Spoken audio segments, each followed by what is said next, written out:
Hello, tech enthusiasts, and welcome back to another exciting episode of Cyber Monday. I'm Tia James, and if you're into the latest tech innovations, this show is tailor-made for you. Today, we have a fantastic lineup covering everything from breakthroughs in AI that are shaping the future of medicine to incredible advances in quantum computing. Whether you're a tech nerd or someone who just loves staying ahead of the curve, this episode is going to open your mind to some of the most fascinating developments happening in the world of technology right now. So, without further ado, let's dive into the first segment.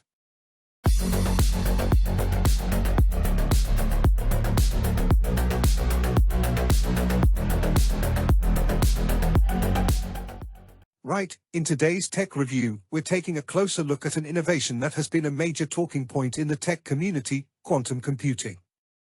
Now, quantum computing may sound like a subject straight out of a sci-fi movie, but the reality is that this cutting-edge technology is already transforming industries like cybersecurity, pharmaceuticals, and financial services.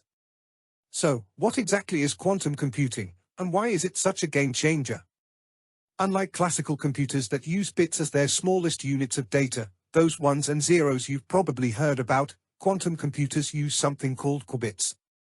A qubit can exist in multiple states simultaneously, thanks to a phenomenon called superposition.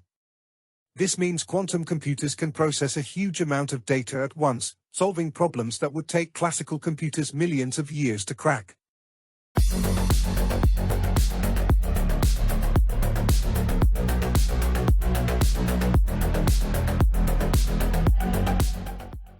Dave and Ryan are two computer engineers and best friends who decide to play the game of flip the coin on Dave's computer, with the computer being the opponent, and Ryan decides to observe his game. The computer plays the first move, but Dave doesn't know what it was, either heads or tails. Now on his turn, he can either choose to flip the coin or not, and similarly, even if his results will not be revealed to the computer. Now, again the turn goes to the computer, and after playing a few rounds, the computer reveals the result. While observing all this, Ryan says, "Hey, do you know that there is only a 50% chance that either of you will win?" Dave got curious. He asked how he knew. Ryan explained that it's a computer, and he just tried to analyze its moves. But suddenly, he says, "What are your chances if you play the same game on quantum computer?" Dave was confused and asked, "What is a quantum computer? And how is it different?" Quantum computers are advanced machines inspired by quantum physics, a study of the behavior of atoms and particles. So, quantum computers operate by studying and controlling the behavior of these particles, which in a way completely is different from our regular computers, or even supercomputers. It is an upgraded and powerful version of these computers, but not exactly the next generation computers. Like bikes, you cannot build a better bike just by building and adding more and more cycles together, although they both share almost the same functioning. Dave further questions, how does it work? Ryan comes forward and explains to Dave that while playing Flip the Coin, his computer took heads and tails as bits of 0 and 1, and depends on only these two results. While the quantum computer, on the other hand, will also have these possibilities, including a possibility of a mixture of both heads and tails, like 0 and 1, for example, with some portion of 0 and some portion of 1. And due to this fluid possibility, it increases the chances of you losing the game. Because whether you choose to flip the coin or not, the outcome will still be there between both possibilities. Just like a mixture of lemon juice and water, even though the portion of lemon juice is very little in that mixture, you can't say that it is not there. This property of superposition and entanglement of quantum physics empowers quantum computers to handle operations at speeds that are orders of magnitude faster than traditional computers, while using a fraction of the energy. Upon understanding this, Dave was mesmerized by the concept of quantum computers. Quantum computers aims to revolutionize more future quantum technologies. And just like other transformations around the world, quantum computers have the potential to impact our lives in so many ways, like our security needs, healthcare needs, etc. For example, it can be used to create private keys for encrypting messages from one location to another. It can be difficult for people with ulterior motives to copy the key of quantum uncertainty. This type of unique and unbreakable encryption is already tested by banks and companies like JP Morgan, Wells Fargo, Barclays, etc. It can be used in the medicinal world, as it will be easier for quantum computers to study each property of atoms and molecules, as it works on a similar concept. So, here is a question for you. What makes quantum computers different from supercomputers? A. Atoms and molecules. B. Uncertainty of outcomes. C. Algorithm. D. None of the above. Please give it a thought and drop your answers in the comments section below. 3 lucky winners will receive Amazon gift vouchers. Due to its benefits, currently, it is connected to over 17 billion devices globally. Quantum computers are the future of our coming generations. Although it is still under research work, it is still taking over the technology and the business world. Companies like Google and Microsoft are competing to build quantum computing tools. This progress could allow some of the benefits and insights of quantum computation to be realized long before the search for a large-scale, error-corrected quantum computer is complete. We hope you enjoyed this video. If you did, a thumbs up would be really appreciated. Here's your reminder to subscribe to our channel and click on the bell icon for more on the latest technologies and trends. Thank you for watching, and stay tuned for more from Simplilearn.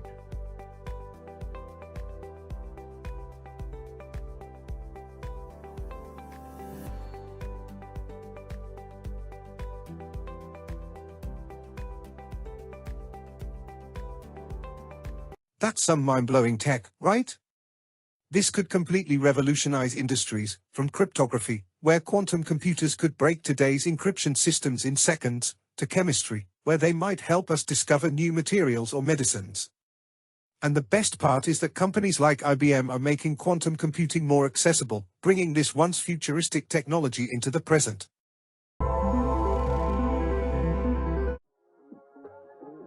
We are so excited to be kickstarting your morning with the entertainment. Everything was happening during this past weekend. Yes. Exciting news. Wow, no, she was killing it already. In my opinion, I don't see anything wrong with him serving the full term. As well as keeping you informed on the issues that you need to know happening in and around our country.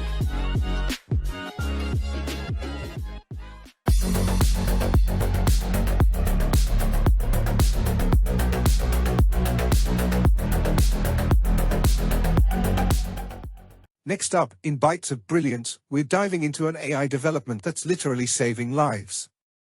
Imagine a world where AI is not just helping with logistics or data analysis, but is actively diagnosing diseases, assisting in surgery, and even discovering new treatments. Well, we're already entering that world thanks to artificial intelligence. Recently, a team of researchers developed an AI-driven platform capable of diagnosing certain cancers with higher accuracy than human doctors. It's called PathAI, and this system uses deep learning algorithms to analyze medical images at an incredibly detailed level. PathAI can detect patterns in tissue samples that are nearly impossible for the human eye to catch. Microsis. It's the tried and true hardware it takes to perform surgery. Beck, we're going to open the dura. We're going to do 15 blade and then Neuralon tack-ups. Dr. Osama Khan uses a variety of tools as he works his way toward a mass in his patient's brain. By releasing some fluid here, the brain's going to be nice and relaxed, and we can remove the tumor all in one piece. A series of scans serve as a guide. Some of the imaging modalities that we have can give us the impression of cancer, but in the end what we say is tumor's the rumor, tissue's the issue. Until we get tissue, we can't be 100% certain it's not cancer. The surgical team worked for hours, ultimately removing the bulk of the tumor, piece by piece, tissue that would typically go straight to the pathology lab for processing. However, we're going to be using a new modality of an imaging system that's going to give us an immediate picture within 4 minutes that is artificial intelligence generated with no staining of the tissue, but a digital stain. Just steps from the operating table, the tumor samples are loaded into a machine ready to process on the spot. So the advantage of having the machine in the OR with me is I can literally look over my shoulder and see in real time, just like a scanning bed when you're scanning a photo in a scanner bed on a printer. This looks like, these look like metastatic cancer cells right here. Neuropathologist Dr. Craig Horbinski stopped by to see the new technology in action. So the surgeon is right there, the image is right there in the operating room. It's a matter of learning, okay, what does normal tissue look like versus abnormal tissue, and then just keep digging until you hit normal tissue and then you stop. I mean, that's where the real strength of this lies. It may be fast, but is it accurate? The same tissue samples were put under the microscope in the hospital's pathology lab, where it was all eyes on deck. Well, it was clear that it was abnormal tissue. It was not normal cerebellum tissue. There was way too many cells there. And under the microscope, by conventional methods, that's indeed what it still looked like to me, is poorly differentiated metastatic cancer. The image from under the microscope is crisp, more defined compared to the picture upstairs in the OR. But the AI-generated image was clear enough for Dr. Khan to know how to proceed. So the imaging that we're seeing, I do trust, because what I'm looking for is not something like next generation sequencing of the tissue, molecular diagnosis. I want to know, do I see normal brain versus something that's very abnormal? So the faster we can get a cancer patient out of the OR, the better for them. The more it does, the better it gets. And yeah, so I think this is really going to be transformative. What's even more exciting is that AI like PathAI could eventually be used in developing countries where access to healthcare professionals is limited. This technology could democratize healthcare, providing accurate and timely diagnoses anywhere in the world. It's an inspiring example of how technology can solve real-world problems. Welcome to Namibia, where adventure meets tranquility. With Enjoy, you have access to a wide range of accommodations to suit every traveler's taste and budget. Experience the finest dining and hospitality Namibia has to offer. Booking your dream accommodation is just a few clicks away with Enjoy. Join thousands of happy travelers who have trusted Enjoy for their Namibian getaway. Your gateway to unforgettable Namibian adventures.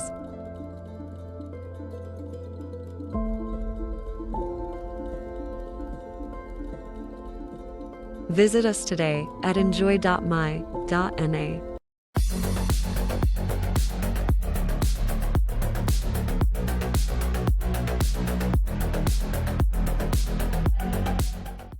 All right, let's shift gears and talk about something that should be on everyone's radar: cybersecurity. In this week's Code Red segment, we're focusing on a new type of cyber threat that has been wreaking havoc across industries: AI-enhanced cyber attacks. While AI is helping us in healthcare and computing, it's also being weaponized by cyber criminals. These attackers are using AI algorithms to automate phishing attacks, making them more personalized and harder to detect. Imagine receiving an email that looks and sounds like it's from your boss, with no grammar errors, and it even mimics their writing style. Scary, right? That's where AI-enhanced phishing comes in. Let's check out some insights on how these attacks work and how we can protect ourselves.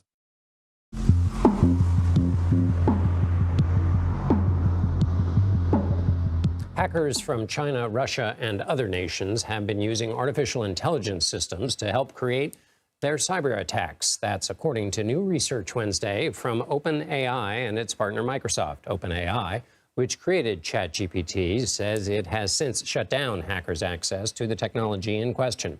Joseph Menn joins us now. He's a technology reporter for The Washington Post. Thanks for being with us. So what were these hackers doing with this technology? Well, they were doing different things. The North Koreans were searching for information about who's an expert in North Korean military systems, presumably to try to hack them. The Russians were looking for information about satellite and radar technologies that were probably relevant to the war in Ukraine, the conventional war, and other hackers were looking for information about how to make their phishing emails seem more convincing, that sort of thing.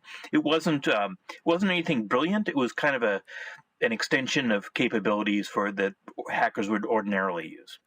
So it sounds like they were kind of paddling around in the shallow end. I mean, as opposed to, we hear the FBI director, Christopher Wray, talk about how some Chinese hackers are embedded in U.S. infrastructure. That seems a great deal more serious than in this case. Is that right? Well, that's fair, but it's kind of a sign of things to come.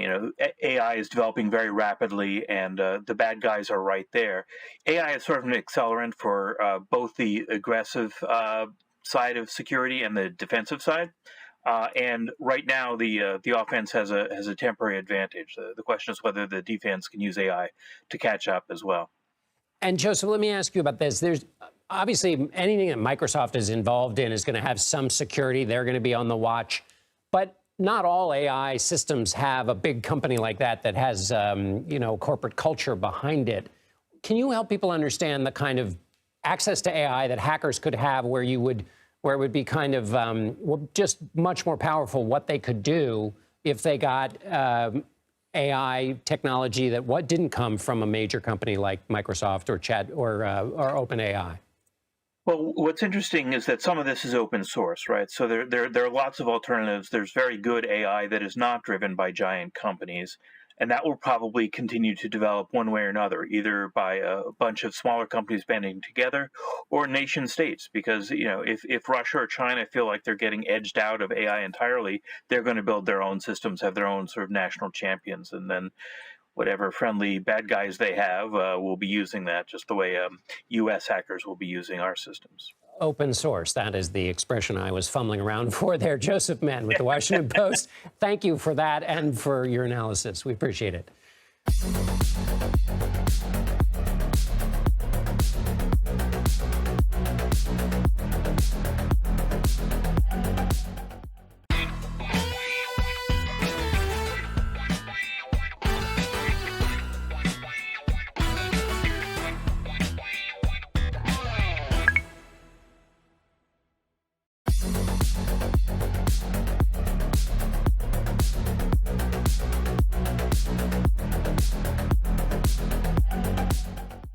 Now, in Wired for Change, we're showcasing a company that is truly using technology to transform the way we interact with our planet.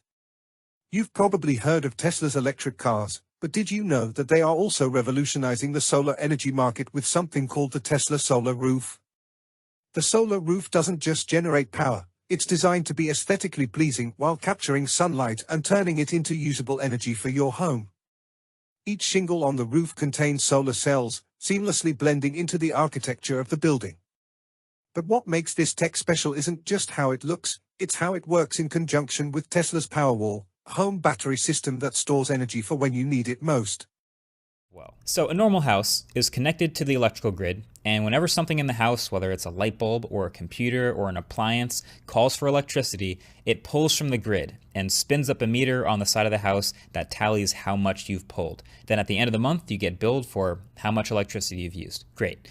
Now, if you just add solar panels to this house, when the sun shines during the day on those tiles, it can use that electricity to directly power things in the house. Now, of course, if it's cloudy or if you have a bunch of stuff on all at once and the demand is more than the power from the sun is providing, then it'll pull the rest of what it needs from the grid and spin the meter as well.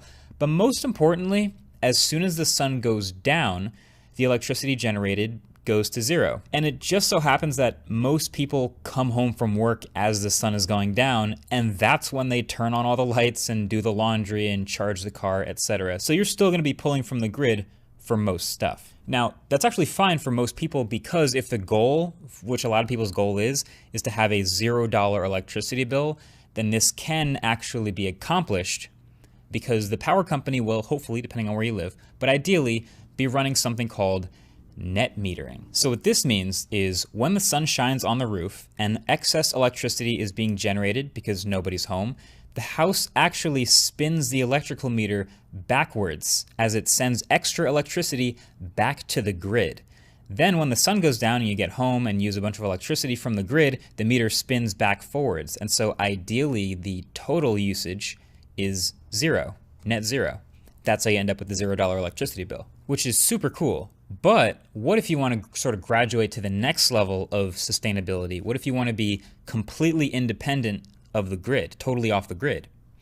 Well, that's when batteries come in. So add battery storage to this system, and now the loop is complete. So when the sun shines during the day and you're not home, it fills up the batteries, effectively storing sunshine energy. And then when you get home and the sun goes down, you can keep using that extra solar energy that you stored with all the electrical needs that you have until the next morning when the sun comes out again and starts filling up those batteries again. So with a system like this, you can theoretically not just have a $0 power bill, but never actually pull from the grid at all. You're completely self-sustainable. You never have to worry about a power outage ever again. You won't even know if a power outage happens. That is the off-the-grid dream, theoretically anyway. At the beginning of this process, that was my goal. So there's a lot of different options for solar system setups with different solar tile manufacturers and different battery manufacturers and different companies that will install all these things. And there's 1,000 different combos that you could piece together with different companies with different offers in your area to make something that works.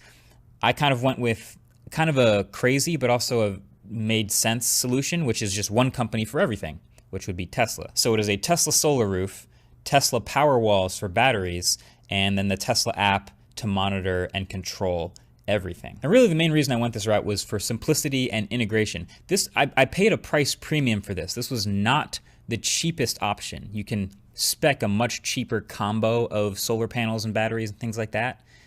But just to have everything on the same page and have everything talking to each other seamlessly, this made the most sense. So then once I decided to go with Tesla, then the other choice you might have heard about is either solar panels bolted to the roof or these actual solar tiles, which are new roof tiles that are actually hundreds of tiny solar panels themselves all interconnected to make a normal looking roof that's actually a giant solar panel.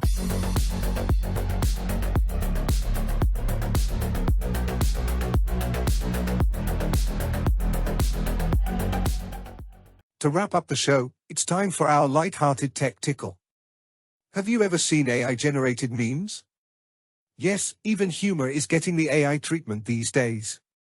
With tools like OpenAI's GPT, people are using AI to create hilarious and sometimes absurd memes in seconds. Check out this video where an AI-generated meme war goes down. The results are guaranteed to make you chuckle.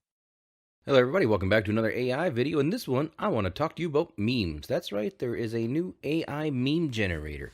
First there were good meme generators, then there were great meme generators, and now there's Super Meme. That's right, it's free, it's awesome. Here it is. I'll put a link in the description below.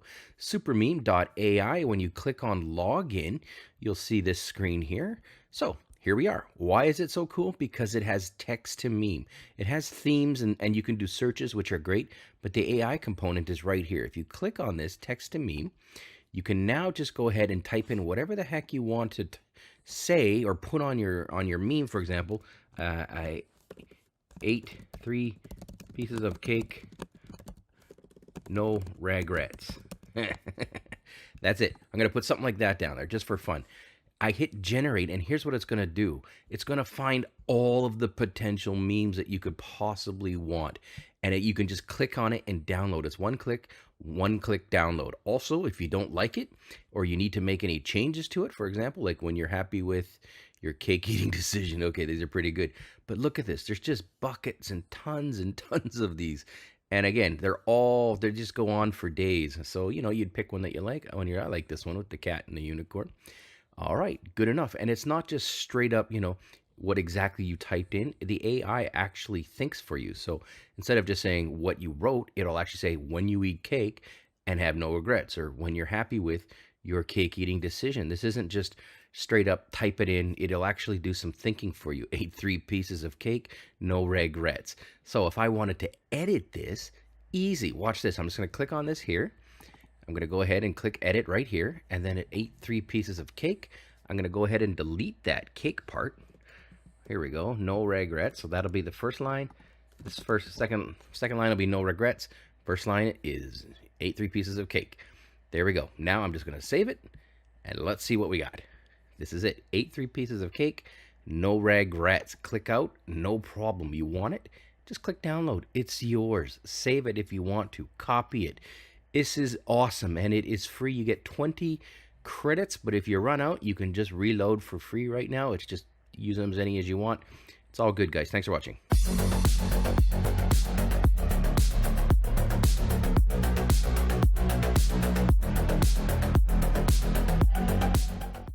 AI might be taking over some serious industries, but it's nice to see that it has a sense of humor, too. These bots are becoming comedians, and who knows, maybe the next big meme trend will be AI created. I'll be keeping my eye on this one.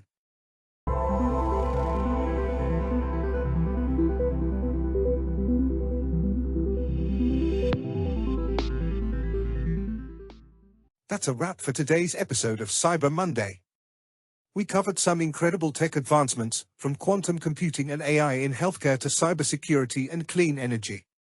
It's amazing how fast the tech landscape is evolving, and we're excited to keep bringing you the latest. Remember, the future is now, and it's only getting brighter. Be sure to follow us on social media and check out our website for more content, and as always, stay curious. I'm Gia James, and I'll see you next Monday for another deep dive into the world of technology.